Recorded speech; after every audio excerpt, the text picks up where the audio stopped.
Саламатсыңарбы менен сүйүктүү, кымбаттуу окуучуларым. Баарыңардын ден соолугуңар жакшыбы балдар?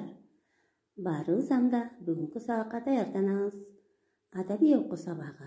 Китепти алып 48 бетти ачабыз балдар.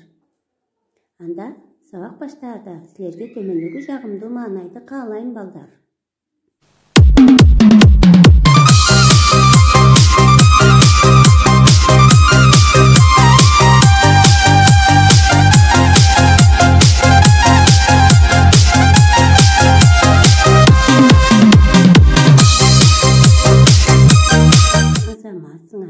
Баарыңардын маанайыңар көтөрүлдү деп ойлойм.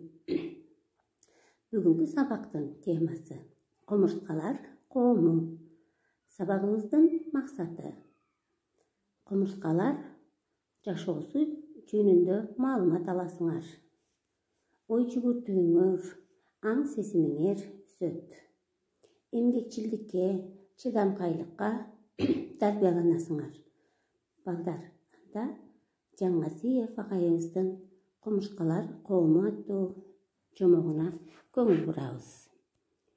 Баса турган жолу бар, башкаруучу чоңу бар, канышасы, ханы бар, баардыгына таанымал, жылуу жумшак үйү бар, жыпар жыттуу гүлү бар, жайы кышы көңүл ток, жатып ичер аңкоо жок, кумурсканын турмушун кызыккандар билип ал. Балбаны бар, дөсү бар, ат минбеген жөөсү бар, жигити бар, чалы бар, эшигинин алдында эр көкүрөк сакчы бар. Тарбиялап балдарын тамак берип бакчуу бар, бөлмөлөрү бөлүнүү, гүл азыгы төгүлүү, ченеп ичет, ченеп жейт, буларда болбойт семирүү. Кезек менен уктаган, теңчиликтин заманы, балдары жок жаманы, жүк ташыган балбаны, тентектерге жол бербейт, ата-эненин талабы. Ажырата беришет, агы менен караны, пенсияга чыгышпайт, кумурсканын чалдары.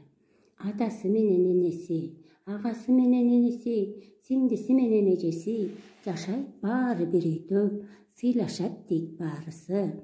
Жашы менен карыны, камкордук көргөн энени, кызык экен билгенге кумурсканын өнөрү, эмгек менен тазалык, каныша менен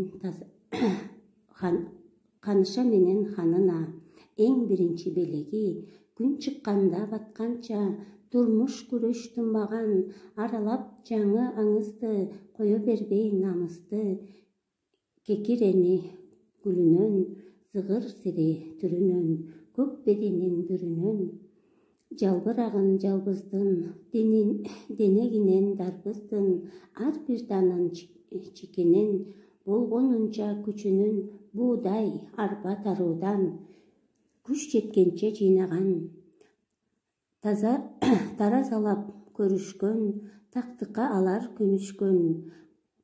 Балдар, текстти толук окуп чыгабыз. Төмөндөгү сөздүктөрдү жазып алгыла балдар.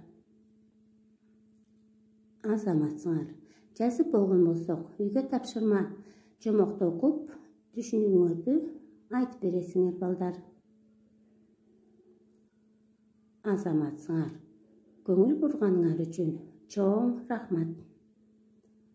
Анда балдар, сабак тапшырманы жөнөтүүнү унутпагыла. Саламатта калгыла, сак болгула.